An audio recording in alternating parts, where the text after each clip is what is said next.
Weed, weed, wicked, weed. Yeah, you know the song, you know the series. It is the Twice Baked series, man, which means the final cut's gonna be looking at another Evil Bong film. Yes, that's right, folks. Mark the Movie Man here, and we are covering the latest Evil Bong film. Finally got around to seeing it. I know you were thinking this year, maybe we won't get a Twice Baked episode. Well, here it is. We're talking Evil Bong 777, directed by Charles Band. This story picks up literally right after the events of Evil Bong 666, where Rabbit and company have escaped sexy hell, but not Lucy Fur, who still wants her revenge on this crew and wants them dead.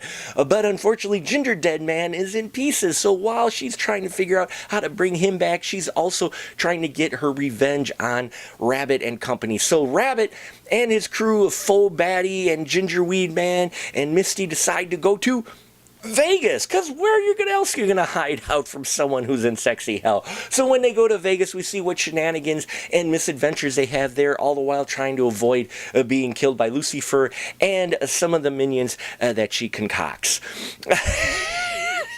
Yes, I know, folks. This is not deep cinema by any means, or really great cinema, but if we're taking it within the context of the series, I'm going to say that Evil Bong 777 is probably the best sequel to come out from this franchise since maybe Evil Bong 3?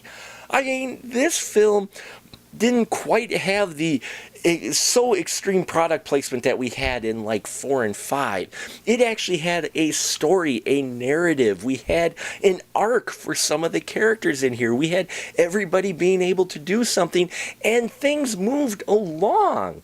Rather than them just taking place in the smoke shop the whole time. We get Evie back, who's hilarious. I love this character. She's funny, and so is Gingerweed Man, and the puppetry on these look fantastic. Probably some of the best that we've seen in a very long time.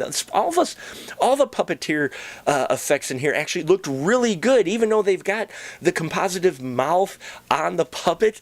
They do really well, and yeah, I really dug seeing EB again, and the practical effects actually here looked really good. Now, Sexy Hell still looks like a bad Windows 95 wallpaper with a whole bunch of naked body parts pieced together, badly photoshopped, but that's Sexy Hell. You don't want it to really look that realistic, do you? Trust me, you don't. So the special effects in that looked really good, and the puppeteering especially I thought was some of the better that we've seen out of this series. Now, as far as the performances go, Sonny Carl Davis is Rabbit. He loves this character. He is this character. Always entertaining to see everybody's stoner grandpa. You get Robin Sidney in here, who's a very talented actress. I've always thought so. Throwing herself into this role of Faux Baddie, and she's carrying around Gingerweed Man the whole time. They kind of got this odd relationship thing going on, but she throws herself into this character. She's played a number of different characters throughout this series, very talented, and would love to see her in more dramatic roles, because I think there's a lot of talent there. A lot of these folks actually have talent in here, too. Jessica Morris playing Misty. They take a great turn with her character. They actually develop her character in a way I didn't expect, but in a good way. You even get an appearance again of Mindy Robinson, not only playing Lucifer, but she's playing the Phoebe character, which we've seen in the past too, and they even work the justification for her return. I love the fact that this film actually felt like it had a little bit more thought put into it than a few of the past sequels that we've gotten in this series, and I was impressed. Now, there is a section in here where we get some tasteless humor. Well, there's a lot of tasteless humor, but for me, one that just really fell flat was this segment with the redneck characters, which we've seen crop up before. That whole segment fell flat, and I was just hoping and waiting for the end of it. But, again, Charles Band doesn't make these films for everyone, so there is, I'm sure, something that everyone can find offensive in these films.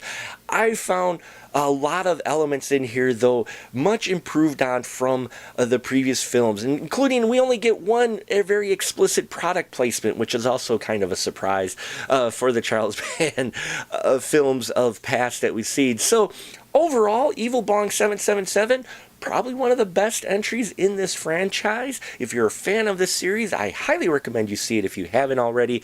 If you aren't a fan of the franchise or Charles Band, you probably are going to want to avoid it. Folks, this isn't a must-see TV by any means, but I'm a completionist. I've seen the rest, and I really enjoy many of these characters in here. While some of the humor doesn't work for me very well, the rest of the film, there's actually some very interesting and well-crafted things going on in here in between all the other bad things going on. So there you have it. If you've seen Evil Bong 777, please leave your comments down below. Love to hear your thoughts on this. Please subscribe if you haven't already. If you're a fan of Charles Band, love to hear some recommendations from you on some films you'd like to see reviewed here on The Final Cut. I thank you for your support, and as always, remember, keep that ticket stub.